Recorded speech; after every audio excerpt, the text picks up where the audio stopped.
오늘의 사연을 지금 바로 시작해 볼게요. 이제 30대 초반이 된 남자입니다. 대학교 다닐 적에 제가 친구에게 크게 신세를 줬던 적이 있습니다. 그런데 그 친구의 어머니와 그런 일이 생길 줄도 몰랐고 상상조차 해본 적이 없습니다.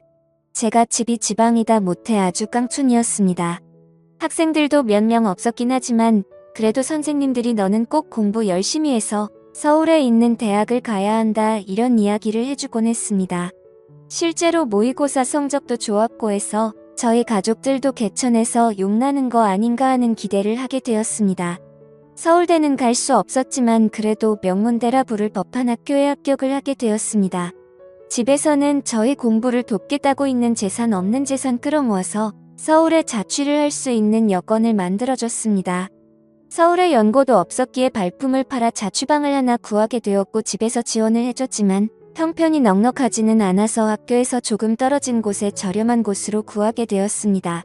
오고 가는 게 불편하긴 했지만 혼자 지내는 데는 이보다 적당한 곳이 없었습니다. 방도 넓고 쾌적하고 나름 주방도 있었으니 말입니다. 학교 생활은 무난했습니다. 공부 말고는 할 줄 아는 게 없었기에 그냥 하던 공부하듯이 그렇게 공부만 했지요. 그러다가 친구 한 명을 사귀게 되었습니다. 제가 내성적인 성격인지라 친구를 잘 사귀기가 힘든데 이 친구도 농어촌 전형으로 저처럼 가산점을 받아서 들어온 친구라서 이야기도 잘 통하고 죽이 잘 맞았습니다.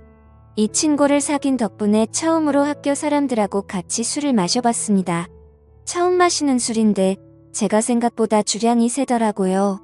학교 선배들도 저보고 술 잘 마신다고 계속 따라주는데 저는 멀쩡한데 사람들은 하나 둘씩 픽픽 쓰러지기 시작하더라고요. 여자들하고 같이 술도 그 친구 덕분에 처음 마셔봤습니다. 술 게임하면서 마시니까 은근 설레이고 기분도 좋더라고요. 그러다 술을 진탕 마시게 되었고 밖에 나오니 차가 다 끊겨버렸더군요. 그래도 걱정 없었던 게 어떻게든 학교 근처까지만 가면 학교에서부터는 집까지 걸어서 한 50분 정도면 도착할 수 있으니 꾸역꾸역 학교까지 걸어가야겠다 싶었습니다. 친구한테도 혹시 길이 애매하면 내 자취방에서 자고 가겠냐 물어봤는데 친구 녀석이 크게 웃더니 자기 사는 집이 여기서 가깝다고 하는 겁니다. 농어촌 전형으로 왔다고 해서 저처럼 자취 생활을 하는 줄 알았는데 알고 보니 이 친구는 아파트에서 통학을 하고 있던 거였습니다. 그렇게 오히려 역으로 제가 친구 집에서 신세를 지게 되었지요. 어머니가 주무실 시간이라서 더 놀지는 못하고 그냥 하루만 신세를 지게 되었습니다. 이야기를 듣자 하니 친구가 대학에 합격하고서는 어머니와 같이 해서 둘이서만 서울로 올라왔다고 하더라고요. 아파트는 자가가 아니라 월세지만 어쨌든 자식 곁에서 뒷바라지를 해주려 같이 올라왔다는 사실을 알게 되었습니다. 친구 녀석이 저를 배려해준다고 침대를 양보해줬는데 아침이 밝아서 누군가 저를 위해서 껴안는 느낌의 잠에서 깨게 되었습니다. 저를 위해서 껴안는 건 다른 사람이 아니고 친구의 어머니였습니다.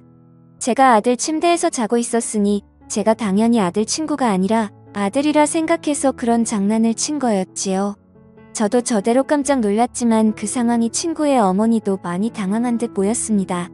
이러나 저러나 아들 침대에 아들 말고 웬 처음 보는 시커먼 녀석이 있으면 누구라도 놀랐을 겁니다.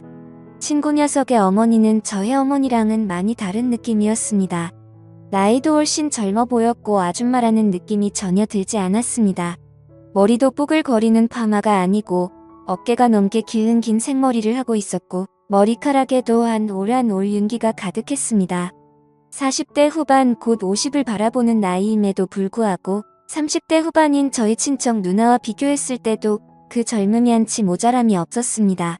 오히려 그 나이에 대해 여자들만 풍길 수 있는 매력과 나이로는 보이지 않던 동안의 외모 때문인가 제 눈에는 그 점이 더 여성스럽고 매력적으로 느껴졌지요. 친구의 어머니는 자기 아들을 끔찍히 챙기는 사람이었습니다. 그러니 서울까지 따라와서 한 집에 살고 있었겠지요.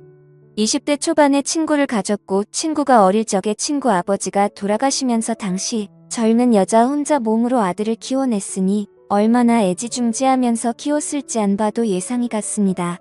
아무튼 아침에 말 못할 해프닝이 있기는 했지만 친구 어머니 말로는 이 친구가 고향에 있을 때부터 서울 올라오고부터 친구를 집에 데려오는 건 제가 처음이라고 하더군요. 그리고 친구 어머니도 저를 엄청 좋게 봐주셨고요. 학교에서도 더 가깝다 보니 대학교 수업을 마치면 친구 집으로 가는 일이 더 잦아졌습니다. 친구 어머니가 솜씨도 좋아서 저녁도 같이 먹게 되었고, 그러면 식비도 절약이 돼서 저는 저대로 돈이 굳어 좋은 점이 많았습니다. 거기에 저는 처음 봤을 때부터 친구보다 친구의 어머니와 더 가까워지고 싶은 욕심이 생겼기에 이런 식으로 자주 친구 집에 가서 시간을 보내는 게 좋았습니다. 그런데 그때까지는 몰랐지요. 친구 어머니의 미모 덕에 제가 정신을 못 차리기는 했는데 셋이서 이렇게 모여 있으면 친구 어머니가 친구를 바라보는 모습이 마치 아들이 아니라 그 이상의 무언가로 여기는 듯한 느낌을 받을 때가 많았습니다. 제가 친구 어머니를 계속해서 쳐다봤기 때문에 그 시선이 보통이 아니란 것쯤은 눈치를 챌 수 있었지요. 어머니가 아무리 신세대라고 한다 하더라도 저희 어머니 또한 저를 아침에 그런 방식으로 깨워준 적이 없었습니다. 장난으로 아침에 깨운다고 하기에는 너무 와락해 와놨던 그때의 기억도 있고 해서 저의 의심은 점점 들어 확신으로 바뀌고 있었습니다. 중요한 일이 있어서 제가 아침에 학교를 가볼 일이 있었습니다. 그런데 너무 아침 시간이라 시간을 맞추기가 영 힘들었지요. 시간을 맞출 수나 있을까 고민하고 있는데 친구가 뭘 걱정하냐면서 자기 집에서 자고 가면 10분이면 학교에 도착하지 않겠냐고 하루 자고 가라고 하는 겁니다. 마침 친구 녀석은 그날 밤을 새고 아침에 일찍 집에 돌아올 예정이었고 친구 어머니도 마침 고향에 다녀올 일이 있어서 집이 빈집이라고 하는 거예요. 그러니 걱정하지 말라고 하면서 비밀번호를 흔쾌히 알려주더라고요. 그래서 저녁에 친구 집에 도착했습니다. 친구가 말한 대로 집은 빈집이었어요. 배가 고프긴 했지만 아무리 친구가 들어오라고 했다고 해도 남의 집에서 밥까지 해먹는 건 아닌 것 같아서 일찍 잠을 청해보기로 했습니다. 한참을 달콤한 잠에 취해 있었는데 무언가 이불 속으로 파고드는 느낌이 들어서 잠에서 깼습니다. 어둠 속에 비치는 실루엣만 봐도 그게 친구가 아닌 건 단번에 알 수 있었습니다. 어깨까지 내려오는 이 긴 머리는 친구가 아니라 제가 매일같이 쳐다보는 친구의 어머니라는 건 어둠 속에서도 단번에 알 수 있었거든요. 당황을 해서 아무 말도 못하고 있는데 이불 안으로 술 냄새가 확 퍼져 들어왔습니다. 친구 어머니가 제정신이 아니라는 걸 딱 알겠더라고요. 이미 이불 속에 가득한 술 냄새 때문에 저마저도 덩달아 취하는 것 같았습니다. 친구의 이름을 부르며 오늘 엄마가 너무 스트레스를 받아 혼자서 술을 마시고 들어왔다는 거예요. 친구 어머니의 시댁에 돌아가신 아버지 일로 다녀왔는데 거기서 엄청난 수모를 당했나 봅니다. 자고 올라올 예정이었지만 그 자리에 더 있을 수 없어서 도망치듯 나와 혼자 근처에서 술을 잔뜩 드시고는 이제 들어온 거였나 봐요. 저는 어쨌든 평소 흠모하는 친구의 어머니가 저에게 이렇게 가까이 붙어있는 게 좋기도 했고 또 너무 당황스럽게 만드는 건 아닐지 하는 생각에 친구인 척하고 아무 말도 하지 않고 가만히 있었습니다. 술 기운 때문인지 아니면 몸에 원래 열이 많은 타입인지 점점 열기가 느껴지기 시작했지요. 하지만 그 열기에도 저는 몸이 완전 얼어붙고 세상에서 그런지 한기까지 들 정도로 몸이 벌벌 떨리더라고요. 그렇게 한참 친구의 어머니가 넋두리를 하는 걸 듣고 있다가 친구 어머니가 술 기운을 이기지 못해 잠에 들면서 상황은 일단락되고 말았습니다. 그런데 친구의 어머니가 제 품으로 너무 깊게 들어와서인지 제가 자칫 잘못 움직였다가는 친구 어머니가 잠에서 깰 수도 있겠다는 생각이 들더라고요. 잠은 깨울 수 있지만 이 상황에서 친구 침대 안에 있는 게 자기 아들이 아니라 또 저였다는 걸 알게 되면 일이 커지지 않겠나 싶어서 그냥 숨죽인 채로 가만히 있을 수밖에 없었습니다. 어떻게 해야 하는가 고민을 하는 와중에 저도 피곤했던 건지 아니면 따뜻한 그 느낌이 좋았는지 저도 모르게 스르륵 잠이 들었나 봅니다.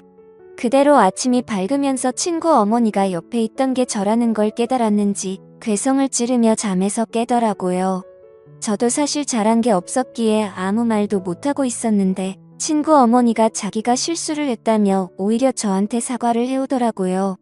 저야 감사할 따름이긴 했지만 감사하다 직접 말을 꺼낼 수는 없어서 가만히 있었습니다. 친구 어머니는 자기가 집에 들어왔던 건 비밀로 해달라고 하더라고요. 둘이 무슨 일이 있는 걸 친구가 의심한 것보다 아버지 문제로 고향에 다녀왔는데 그냥 집에 올라온 걸 알면 친구가 싫어할 것이라 생각했나 봅니다. 그 뒤로도 친구와는 별 문제 없이 지냈고 친구 어머니도 그날 일은 티를 내지 않으며 평범하게 잘 지냈습니다. 오히려 제가 친구와 친구 어머니가 동시에 있는 자리에서 제가 스스로 불편해하면서 티를 냈던 것 같네요. 그렇게 대학 생활을 보내고 있던 와중이었는데 집안 경제적인 문제로 더 이상 제 학비와 자취비를 지원해주기 힘든 지경에 이르게 되었습니다.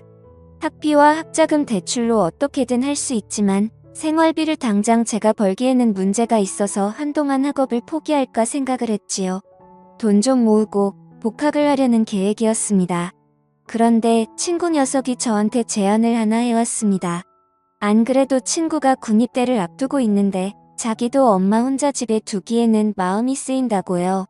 그렇다고 또 군부대 근처까지 따라와서 집을 구하게 하고 싶지도 않다고 하여 일단 자기 방이 비어있을 테니 제가 그 방에서 지내면서 근근히 자기 어머니한테 아들 노릇 좀 해달라는 부탁을 해오더군요. 그래서 일단 염치불구하고 친구가 군대 가는 날까지는 셋이서 한 집에서 지내게 되었습니다. 친구 어머니도 저를 반겨주셨고 그날 일은 비밀로 하고 있었으니 직접 키를 내지는 않으셨지요. 친구가 입대할 때도 셋이서 같이 논산을 다녀왔습니다. 돌아오는 길부터는 친구 어머니가 엉엉 울기 시작해서 말도 붙이기 힘들 정도로 슬피 울더군요. 집에 도착해서는 말할 것도 없고 말이지요. 어떻게 친구 어머니를 위로해야 될지 몰라서 안절부절하고 있다가 다들 가는 군대인데 뭘 걱정하시냐고 친구 녀석도 거기서 적응 잘하고 잘 지낼 거라고 걱정 마시라고 토닥토닥 위로를 해줬습니다. 친구 어머니는 제 어깨에 기대서 눈물을 흠뻑 빼다가 지쳤는지 한동안 마른 눈물을 삼키고 있었습니다. 친구가 아들 노릇해달라고 했으니 제가 어느 정도는 해야겠다 싶어서 친구 어머니를 부축해서 침실로 안내를 해줬지요. 일단 한숨 주무시면 나아지실 거예요 하고 방에서 나가려는데 친구 어머니가 갑자기 제 팔을 붙잡더군요. 아들 없는 집에 혼자서는 외로워서 잠에 들 수 없다고요. 그러니 그때 그날처럼 제가 어머님 옆에 있어달라고 하더라고요. 이게 맞나 싶었는데 저도 사실 그때의 추억은 좋았던 기억뿐이 없어서 못 이기는 척 그 말을 들었습니다. 어깨를 토닥거려주던 제 손 그리고 제 품에 안겨있던 친구 어머니의 얼굴은 자연스럽게 서로에게 더 가까워졌고 그날 친구가 입대한 첫날에 친구에게는 말을 할 수 없는 이야기를 써내려가게 되었습니다. 처음이 어려웠지 한번 시작을 하니 걷잡을 수가 없더라고요. 어떤 날에는 친구 어머니는 일도 나가지 않고 저도 대학교 전공 수업도 빠지고 둘이서 하루 종일 집에서 붙어있던 적도 있었습니다. 그러던 중 친구 녀석이 입대를 한 지 한 5개월쯤 되었나 드디어 첫 휴가를 나오게 되었지요. 친구 녀석은 군대를 가니 오히려 얼굴이 폈더라고요. 햇빛에 그을려 새까매져서는 휴가 나왔다고 문을 열고 들어오는데 건강해진 모습이 몰라볼 정도였습니다. 5개월을 부부나 마찬가지처럼 살았지만 역시 자기 아들이 오니 친구 어머니는 저보다 아들을 더 챙기더라고요. 그런 부분이 질투가 나지 않았습니다. 친구 녀석은 오랜만에 나오니까 저랑 술 한잔하고 싶다고 해서 술을 마시러 같이 나갔지요. 친구 녀석이 아들 노릇 잘해주고 있냐고 물어보는 말에 제가 얼굴 부리며 잘하고 있다고 대답했습니다. 그런데 친구 녀석이 의미심장한 말을 하더군요. 어머니가 아버지 떠나고 나서부터 외로움을 엄청 많이 탄다고 자기한테 죄책감 가질 거 하나도 없으니 어머니를 위해 최선을 다해달라고요. 저는 머쓱해서 모르는 척하고 지나갔고 결국 그렇게 몇 달을 더 만나다가 자연스레 멀어지게 되었었습니다. 지금은 당시 그 친구도 친구 어머니도 연락을 하지 않고 있는데 가끔씩 술을 마실 때면 생각이 날 때가 있어서 이렇게 사연을 적어 보았습니다. 감사합니다.